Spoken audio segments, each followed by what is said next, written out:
Assim nos diz a palavra, meus irmãos, do Senhor, Tiago, capítulo 1, do versículo 16 ao versículo 18.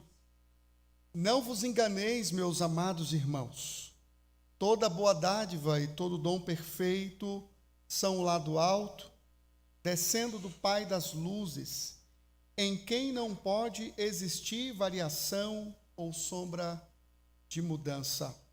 Pois segundo o seu querer, Ele nos gerou pela palavra da verdade, para que fôssemos como que primícias das suas criaturas.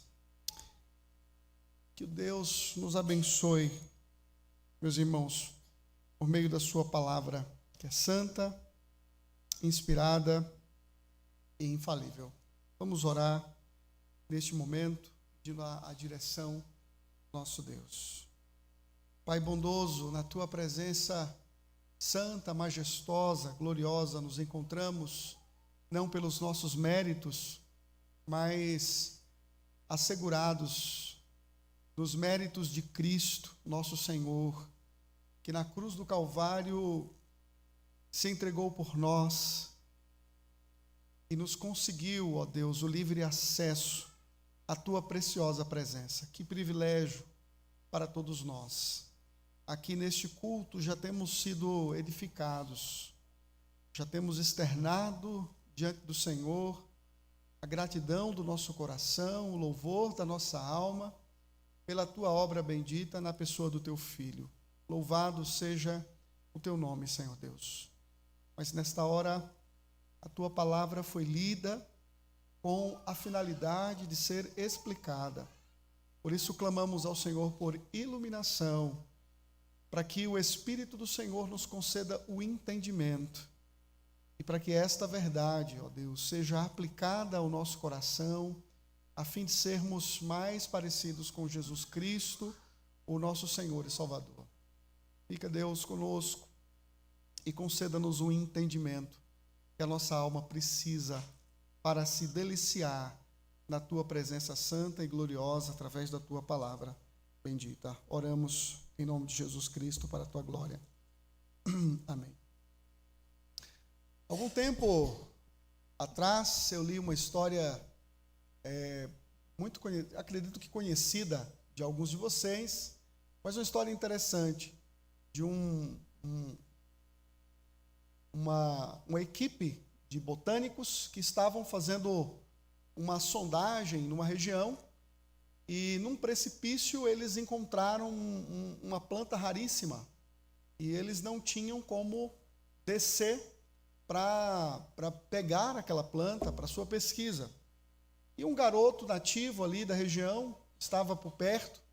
Eles então chamaram o menino e falaram: olha, nós precisamos daquela planta que está embaixo desse precipício, nós não conseguimos descer para alcançá-la, mas nós te damos um dinheiro, um recurso, se você descer para a gente, nós vamos amarrar uma corda na tua cintura e desceremos você. E você retira a planta, traz e a gente te dá o valor. O menino ouviu a proposta, saiu às pressas da presença daqueles dois homens e voltou com um homem diferente. E aí o menino falou para os dois: olha, eu desço.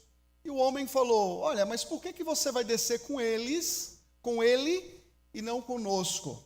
E o menino então respondeu: porque ele é o meu pai. Meus irmãos, essa história exemplifica o que Tiago está se propondo, obrigado Wellington, a fazer aqui nesta parte da sua epístola, mostrando exatamente a necessidade que nós temos de conhecer o caráter do nosso Pai. É conhecendo o caráter do nosso Pai Celestial, do Pai das luzes, como o Tiago diz, que nos dará não só condições de enfrentarmos os desafios desta vida, mas nos dará a capacidade de fazer uma distinção séria entre provação e tentação. Esse é o grande pensamento de Tiago aqui, conhecendo muito bem as suas ovelhas, sabendo que os seus liderados estavam passando por provações, e ele sabia muito bem que junto com a provação sempre vem a tentação, e Tiago então se encarrega de explicar que Deus não tenta, que a tentação é produto do coração, é produto da vontade humana, e nunca da vontade divina, e nunca da inclinação de Deus. Ele fala, a fonte da tentação é o próprio coração humano. Ele fala sobre o combustível ou o incentivo para esta tentação, é sempre a vontade ou o desejo humano, a sua concupiscência, a sua vontade, aqui nesse sentido, sempre de uma perspectiva negativa, uma vontade inclinada para o mal, uma vontade inclinada para fazer aquilo que não agrada a Deus. E ele fala acerca do percurso ou do desenvolvimento desta perseguição ou desta tentação. É como se o coração ele fosse seduzido pelo próprio desejo, e quando então esse coração que é seduzido por meio, e a ideia aqui é da isca que é lançada, quando então ele se relaciona, ele se entrega, é como se ele concebesse um filho, e esse filho é chamado de pecado. E o pecado, então, ele é concebido e com o tempo ele vai destruir e vai matar o seu próprio pai. É o que ele faz aí no versículo 15. Então, a cobiça, depois de haver concebido, dá à luz o pecado. E o pecado, uma vez consumado, ele gera morte. Essa é a figura que Tiago está trazendo para nós, deixando muito bem claro, isso não procede de Deus, isso procede do coração humano. A partir então do versículo 16, ele explica por que Deus não pode ser o autor da tentação, porque Deus não pode ser o autor do mal que nós praticamos contra o próprio Deus. Por quê? E ele então vai explicar que Deus não pode ser o autor do mal exatamente por causa do seu caráter confiável, justo e santo. E é por esta razão que eu gostaria de chamar você nesta noite a pensar no seguinte tema: conhecendo o caráter do teu Deus em meio às tentações. Conhecendo o caráter do teu Deus em meio às tentações. Então, em meio às tentações, saibam, irmãos, que de Deus emana todo bem. Esse é o primeiro ponto que eu gostaria de destacar no nosso texto. Saiba que dele, Deus, emana ou procede todo bem. Veja no versículo 16, que ele começa com um versículo de transição. Não vos enganeis, meus amados irmãos. Alguns vinculam este versículo aos versículos anteriores, para dizer, não vos enganeis, como se fosse uma referência exatamente a ideia de que a tentação é produto do coração humano, não da vontade divina, não por bel prazer do próprio Deus. Mas esse versículo, ele se encaixa exatamente na porção que nós temos, não tem nenhuma conjunção aqui vinculando esta parte com o versículo anterior, mas o versículo 16, ele forma o que nós entendemos como a conclusão desta seção, que vai do versículo 2 até o versículo 18. Logo o versículo 16, é uma forma de transição. Ele está transitando dos versículos anteriores para esses versículos finais, para dar um fechamento no raciocínio de Tiago sobre as provações, sobre a necessidade da igreja persistir e perseverar em meio às lutas e em meio às provações e às tentações. E por isso ele está dizendo, não vos enganeis, como se ele quisesse chamar agora a atenção para mostrar que Deus, ele é bom. Deus não pode ser o autor do mal. Não se engane com isso, porque Deus é bom. E dele procede toda bondade. Tudo de bom que acontece na sua vida tem um autor, somente Deus. Deus é o autor de toda bondade. Por isso, nós devemos ter todo cuidado com as nossas concepções. Devemos tomar cuidado quando tentamos de alguma forma atribuir culpa a Deus por algo que ele não fez e por algo que não é parte da sua essência, que não é parte da sua predisposição. É muito comum para o homem tentar julgar a Deus quando uma coisa ruim acontece. Quer dizer, ninguém é culpado. Ela não é culpada, a outra pessoa não é culpada, a circunstância, mas Deus é o culpado. Então as pessoas tentam de alguma forma culpar a Deus pelas coisas ruins que acontecem com elas, quando na verdade Tiago está dizendo que toda a tentação é produto do coração humano. É o homem corrompido que deseja, que pratica o pecado, e tendo praticado o pecado, então isso vai redundar e vai gerar morte. Mas ele deve tomar todo zelo e todo cuidado para não culpar a Deus, pois isso pode ser uma tragédia e um pecado sério contra a soberania e a santidade do próprio Deus. Veja que Tiago, ele fala aí, por que Deus é bom? Ou, versículo 17, toda boa dádiva e todo dom perfeito são lá do alto. Toda boa dádiva aqui é uma palavra que nós encontramos somente aqui, em Tiago, e lá em Filipenses, quando o apóstolo Paulo fala da doação que a igreja de Filipos havia feito para ele quando ele estava preso em Roma. Então, ele qualifica aqui esse simples ato de dar. É alguém que está disposto a doar. Então, quando o texto diz toda doação, e doação que já é aqui algo dito de forma qualificativa, ele qualifica ainda mais quando ele diz toda boa dádiva. Dádiva já é uma coisa positiva, mas ele é enfático em dizer que essa dádiva que já é boa, ela é boa, né? Porque procede do próprio Deus. Então, todo dom ou toda boa ação, toda a capacidade de doar, ela é boa, né? E aí ele diz, e todo dom que é perfeito, todo dom perfeito.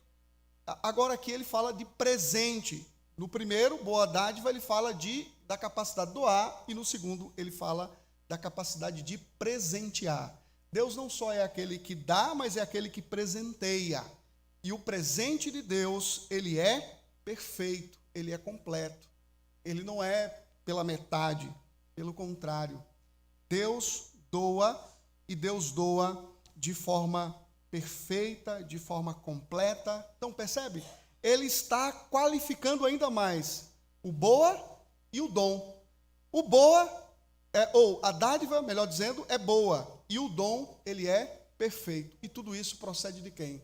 Tudo isso procede daquele que é bom.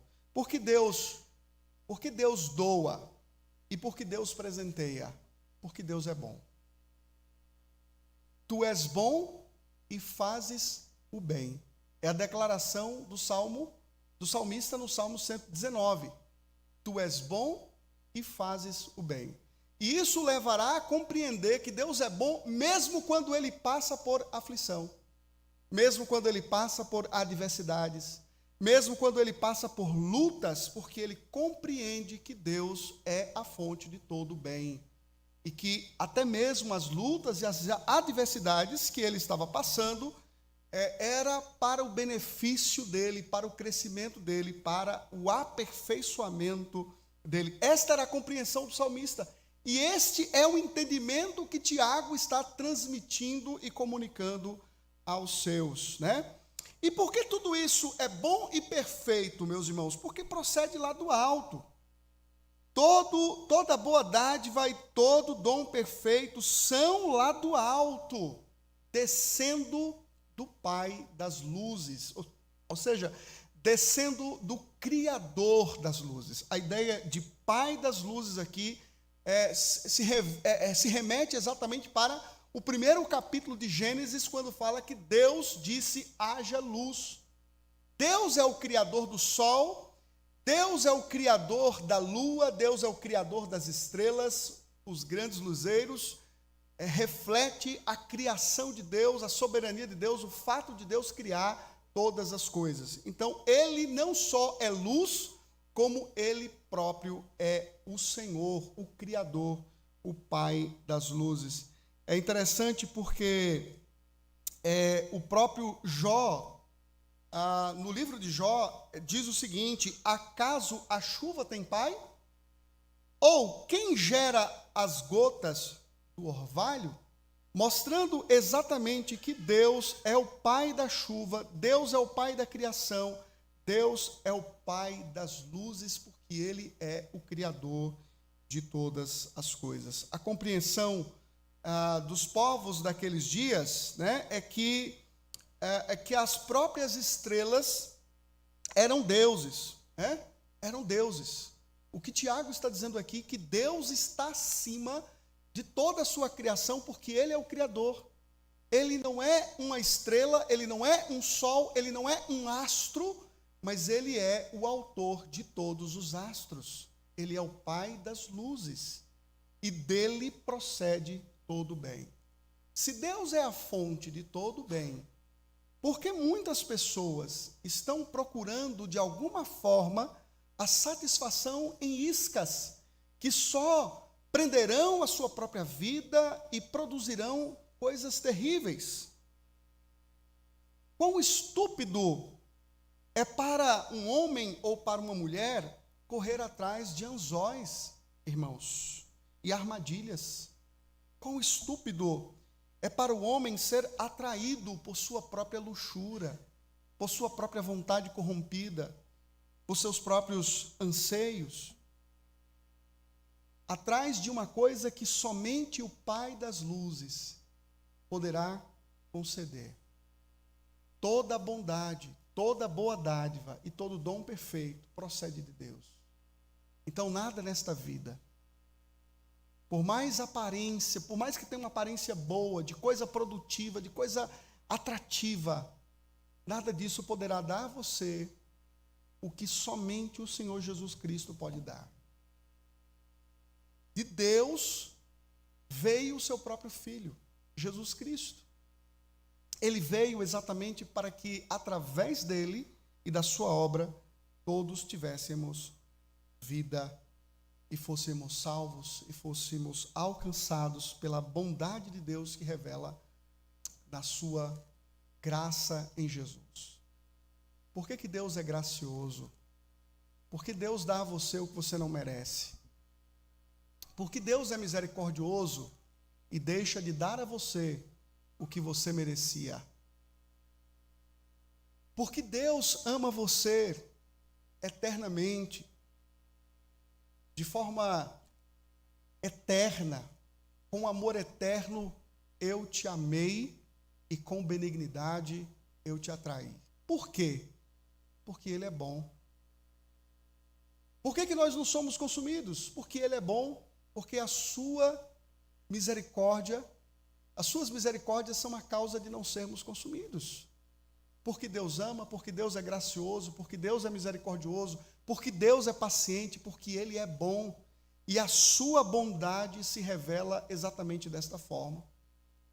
A bondade do Senhor se manifesta da maneira como Ele trata você, como Ele lida com você, como Ele lida com o seu caráter, como Ele lida com as suas deficiências. Mesmo quando você não compreende, quando você sente que o trato de Deus está sendo doloroso, ainda assim Ele está fazendo porque Ele ama você. Eu me lembro de um vídeo que eu assisti um tempo atrás, de uma tartaruga marinha que estava sob os cuidados de alguns biólogos, acredito, ou alguns, não sei quem ali estava agindo, mas ela tinha dentro do seu nariz um canudo de plástico.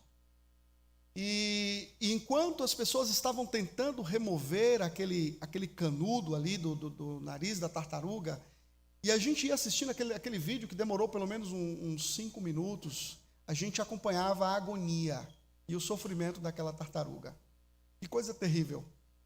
É assistir aquilo e ver o bichinho ali sofrendo por causa do canudo dentro do seu nariz e sofrendo por conta dos biólogos ali tentando arrancar ou remover o canudo. Mas veja, se aquelas pessoas não tivessem essa ação bondosa de pegar um animal e retirar o canudo de plástico, o que aconteceria com a tartaruga? Ela viria a óbito, ela morreria. Às vezes Deus, Ele faz assim conosco, Ele nos trata, meus irmãos, e parece que o trato de Deus, ele é doloroso, ele dói, e dói mesmo, mas ele dói com a finalidade de tratar você, com a finalidade de aperfeiçoar o seu coração, e até mesmo nesse gesto bondoso de uma pessoa tentar remover um canudo que estava no nariz de uma tartaruga, a finalidade era para o bem, assim como Deus faz com você. Suas experiências podem ser dolorosas, mas Deus está contemplando o seu bem, Deus está contemplando o seu crescimento, Deus está contemplando o seu aperfeiçoamento. Portanto, você precisa conhecer o seu Deus. Você precisa saber que Ele é bom e que a sua bondade se manifesta não só na sua graça, não só no seu amor, não só na sua paciência, mas na sua maneira de tratar você, na maneira de ensinar você, na maneira de corrigir você, na maneira de disciplinar você. Deus está manifestando a sua bondade, né? Então não duvide da bondade de Deus. Não há no Senhor a intencionalidade e a disposição para tentar seus filhos com o objetivo de levá-los à queda. Não há na parte de Deus nenhuma intencionalidade de tratar os seus filhos e de levá-los à morte espiritual, a uma queda terrível, de maneira que você não vai poder se levantar e você não vai poder adorar e confiar em Deus. Pelo contrário, o caráter bondoso do nosso Deus não permitirá que Ele faça assim. Por isso você precisa confiar em Deus. Crianças, vocês precisam aprender a confiar em Deus. Às vezes vocês pensam, mas eu orei ao Senhor e eu pedi a Deus tal coisa, e tal coisa não aconteceu comigo. Nem sempre Deus ouvirá as nossas orações, porque Ele sabe que aquilo que estamos pedindo muitas vezes não é para o nosso bem. Às vezes nós queremos as coisas fáceis, queremos que as coisas aconteçam de forma tranquila e muito fácil para nós. E Deus quer que você aprenda por meio da dificuldade, porque é na dificuldade que você vai aprender a confiar nele e a depender dele em todos os momentos. Deus é bom em todo o tempo, e a gente precisa entender isso, conhecer isso em Deus, para que a gente não atribua a Ele uma culpa que não é dele, quando na verdade é única, exclusivamente nossa. Há poucos dias eu conversava com um jovem que questionava um professor porque ele havia sido reprovado. E ele falava com muita raiva: poxa, como, pastor, eu posso ser reprovado em tal matéria, em tal disciplina? Eu poderia ter passado e tal. E ele bradou, ele falou e reclamou. E eu falei: cara, você merecia ter sido aprovado? Não, Então, aproveita a oportunidade que você recebeu. A reprovação numa disciplina nem sempre é para o seu mal, às vezes é para o seu bem, porque na reprovação você vai crescer, você vai voltar a fazer aquela disciplina, você vai se esforçar, e se você tivesse sido aprovado, você sairia do curso deficiente nesta área. Mas a reprovação pode fazer com que você cresça ainda mais e seja ainda melhor nesta área do saber. Então, nem sempre Deus quer que você consiga as coisas de maneira fácil. Muitas vezes Ele quer que você consiga de forma difícil, exatamente para que você cresça, aprenda e valorize aquilo que Ele está fazendo por você. Portanto, compreenda o caráter de Deus. Ele sempre age visando o seu bem e o seu crescimento.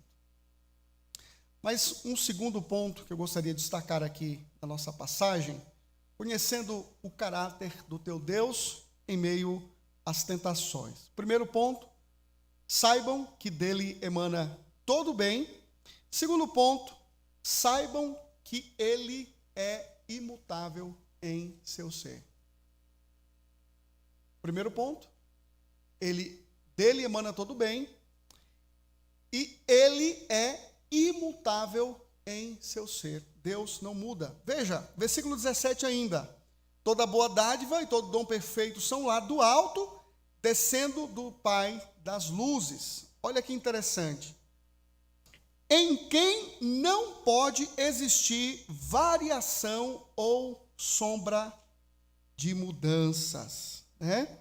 Ou sombra de mudança. Deus não só é o Pai das luzes, e aqui ele não só é feito um comparativo, dizendo que ele é a própria luz, e a luz no sentido de mostrar que ele é santo, que ele é justo, e que as trevas não subsistirão perante ele, mas ao mesmo tempo, Tiago, ele demonstra aqui, meus irmãos, um contraste entre Deus e a sua própria criação, né? Veja, em quem não pode existir variação ou sombra de mudanças, né? À medida que a terra, o sol, a lua e as estrelas seguem seu curso determinado, observamos a variação ou as variações de luz e escuridão, de noite, dia e noite, o dia mais longo e o dia mais curto do ano, as festas da lua, eclipse e o movimento dos planetas, né? Então veja, a natureza está sujeita a variações e mudanças, mas Deus não. Então, o que Tiago está fazendo aqui é convidar os seus leitores a observarem a criação de Deus e a olharem como que tudo isso que é muito lindo, que é muito belo, tudo isso é uma variação constante. Ora é dia, ora é noite, ora está escuro, ora está claro. Uma hora a sombra, ela está num determinado lugar, à medida que o sol vai passando, a sombra vai mudando a sua posição.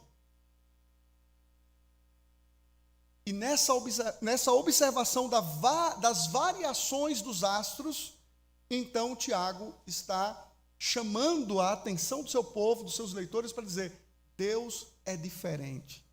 Deus não é assim. Deus não é passível de mudança. Deus não varia com o tempo. Deus não fala que vai fazer uma coisa hoje e desiste de fazer amanhã. Deus não promete de fazer algo para você agora e lá na frente ele desiste. Deus não muda. Deus é constante. Deus é constante. O seu brilho, o seu fulgor não perde, não se enfraquece. Pelo contrário, a sua luz é forte constantemente. Então eu preciso entender que o meu Deus, ele não só é bom, e não apenas emana todo o bem dele, como o seu bem, ele é imutável. O bem que ele prometeu fazer e o bem que ele faz é imutável, não muda. Deus não mudará com o tempo. E aqui hoje pela manhã, nós estávamos aqui juntos estudando a história de Jacó, quando ele engana seu pai, e nós tentamos aqui juntos descobrir quem era o culpado.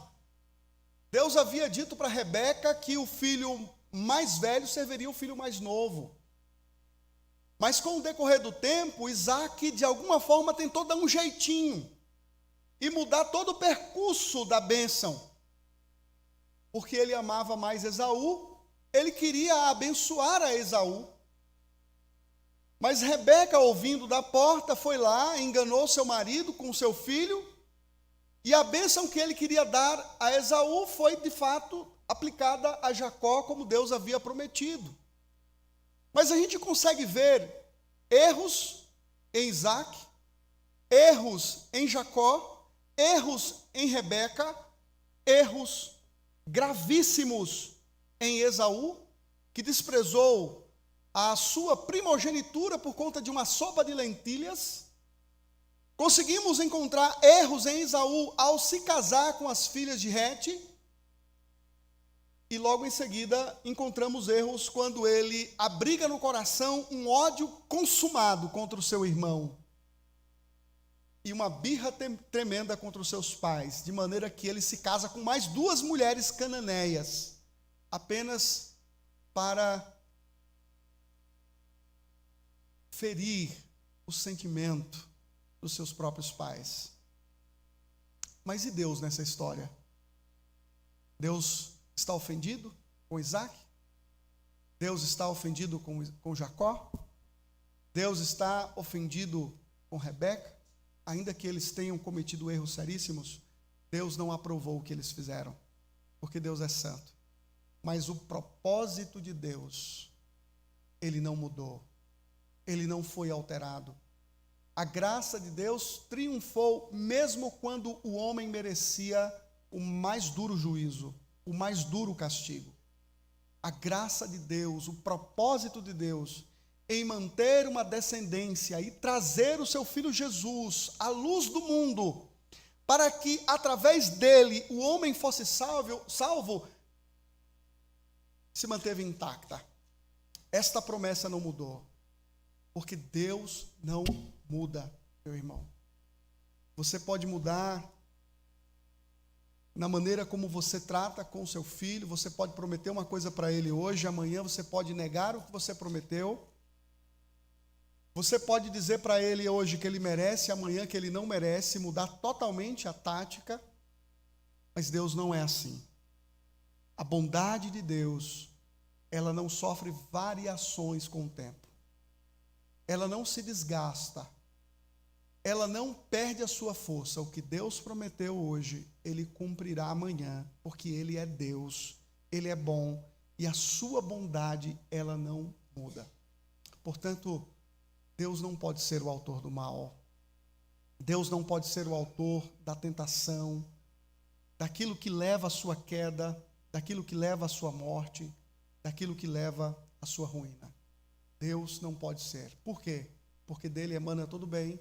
E segundo, porque ele é imutável. O que ele prometeu fazer, ele fará, independentemente de nós. Porque ele é Deus. Mas eu chamo a sua atenção para um texto que está em Malaquias, no capítulo 3, versículo 6. Diz assim: porque eu, o Senhor, não mudo. Por isso, vós, ó filhos de Jacó, não sois consumidos. Porque eu, o Senhor, não mudo. Deus não é como você. Deus não é como eu. Não é como nós, como um homem, para mudar. Ele é sempre o mesmo. Ele é ontem e hoje e será eternamente Deus santo e imutável. Então, em tempos de provação, você precisa se lembrar do que é verdade sobre o seu Deus e se manter firme em meio às tentações desta vida. Não perca a sua confiança e a sua dependência desse Deus. Mas, em último lugar, compreendendo o caráter do teu Deus em meio às tentações, saiba que Ele te deu vida. Saiba que dele emana todo bem, saiba que Ele é imutável e saiba que Ele te deu vida. Olha o contraste, e aqui talvez seja o cerne dessa porção das Escrituras. O contraste que nós temos do versículo 18 com o versículo 15. E aqui Tiago se vale da mesma palavra. Veja, no versículo 15 ele diz: então a cobiça, depois de haver concebido, o pecado foi gerado, foi concebido, né? Então ele nasceu, né? Ele veio à luz, deu à luz ao pecado. E o pecado, uma vez consumado, ele gerou morte. Sair da fonte de toda bênção e praticar o pecado é correr atrás da morte, é provocar a morte na sua própria vida. Um homem que deixa de usufruir do manancial de vida, que é Deus, da fonte de todo bem, da fonte de toda vida, para se lambuzar no próprio pecado, é produzir morte, é produzir destruição e ruína na sua vida. Mas Deus não pode ser o autor da tentação que levou o homem a procurar isso. Por quê? Exatamente pelo contraste que nós temos aí no versículo 18. Pois, segundo o seu querer, Ele nos gerou pela palavra da verdade. Olha que coisa interessante. Enquanto no versículo 15, o pecado que foi consumado gerou a morte, no versículo 18, o Deus que é o Pai das luzes, de onde emana todo bem, gerou vida. Por meio de que ele gerou vida? Por meio da palavra da verdade. Por meio do evangelho da graça do Senhor Jesus Cristo. O apóstolo Paulo, ao falar sobre esta palavra, ele disse que a sua pregação, a pregação do evangelho, ela gerou vida, regenerou a igreja de Corinto, trouxe vida àquelas pessoas, pela pregação do evangelho. É o evangelho de Cristo que traz vida ao homem. Então, como é possível? Se Deus, ele gerou vida, e gerou vida para que esta vida seja santa e consagrada a ele, como então ele pode ser o autor do seu mal? Como ele pode ser o autor da sua tentação? Como ele pode desejar que você caia? Se ele é o autor da sua vida espiritual, da relação que agora é possível em Jesus Cristo, seu Filho. Por meio de Cristo, ele nos deu nova vida. Nós estávamos mortos nos nossos delitos e nos nossos pecados, e ele nos deu vida através de Cristo, do Evangelho de Cristo, operado pelo Espírito Santo de Deus. Então, a mesma palavra em grego que nós temos, gerou, aqui no versículo 18, é a mesma palavra gerar, do versículo 15. Esse é o contraste. A tentação gera morte, mas o Pai das luzes gera vida espiritual. E ele diz que esta vida foi gerada não de acordo com o seu querer, não de acordo com a sua vontade, não de acordo com a sua busca incessante, mas de acordo com o propósito dele, pois segundo o seu querer, ou segundo o seu propósito, ele nos deu vida pela palavra ou pelo evangelho da verdade, ou o evangelho de Cristo, né? Ou a lei da liberdade, como ele vai falar aqui ainda na sua epístola, no versículo 25, né? Na lei perfeita da liberdade, no Evangelho, nós recebemos vida, e ele diz o propósito disso, para que fôssemos como que primícias das suas criaturas. Então esse é o propósito de Deus. Ele gera vida no seu povo para que o seu povo seja mais parecido com o seu filho, para que o seu povo seja consagrado a ele. Você lembra que no Antigo Testamento o primogênito ele era consagrado a Deus? Da mesma forma, se você tinha uma vinha e na sua colheita, a sua primeira colheita, ela deveria ser não para o seu uso, não para o seu benefício próprio, mas para o próprio Deus. Deveria ser consagrada a Deus.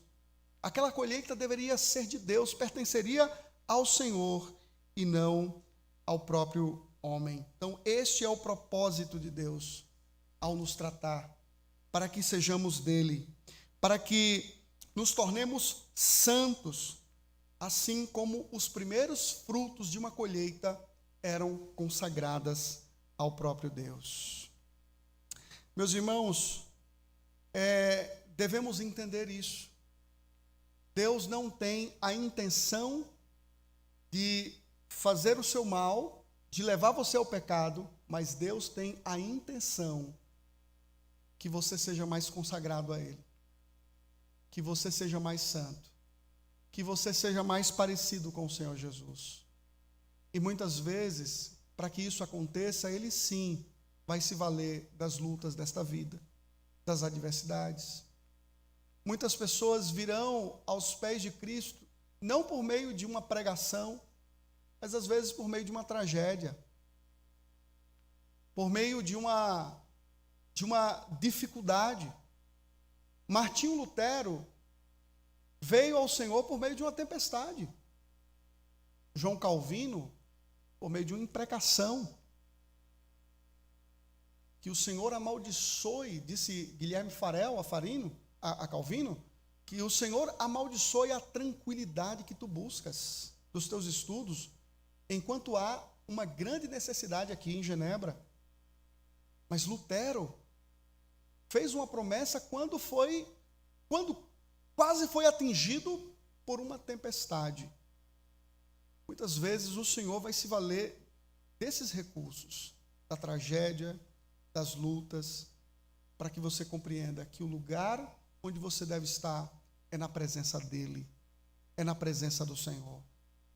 Que a vida que você precisa ter não é essa vida dupla, não é essa vida parcial, mas nessa vida consagrada, totalmente entregue, totalmente rendida ao Senhor.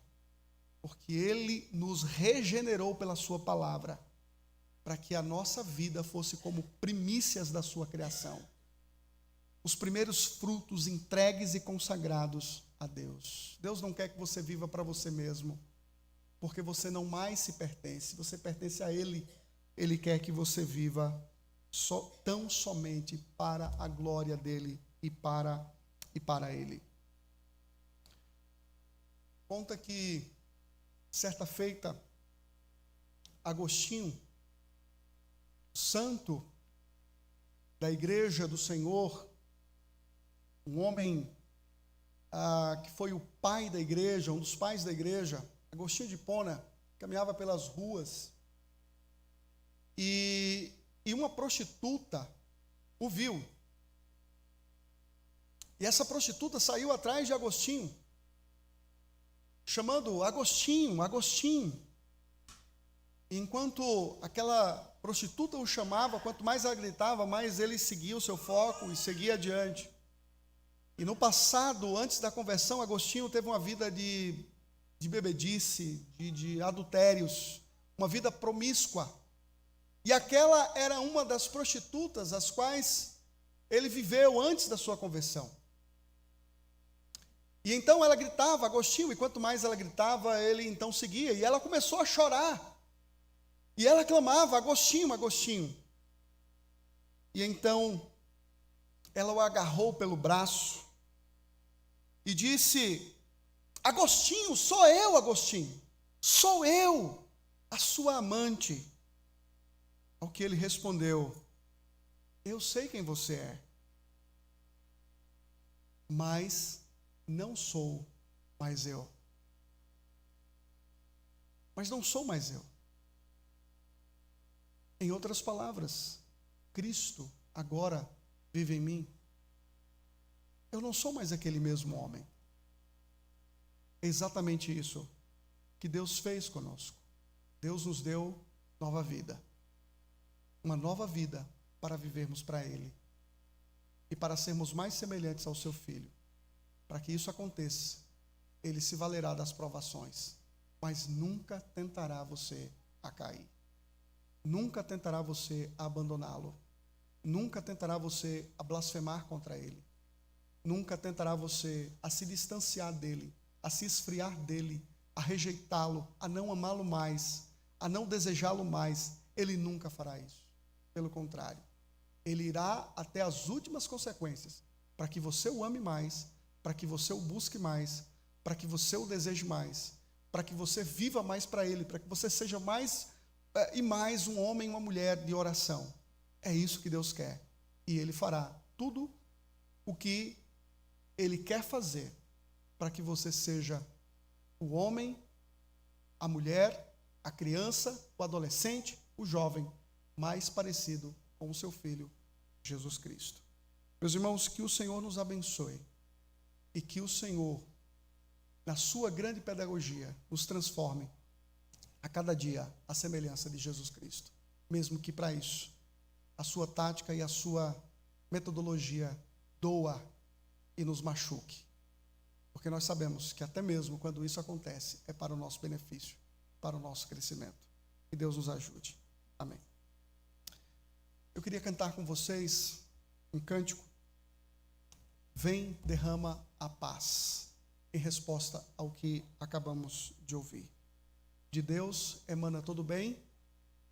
O bem que está em Deus é imutável. E o fato dele nos dar vida é para que sejamos dia a dia mais parecidos com Cristo.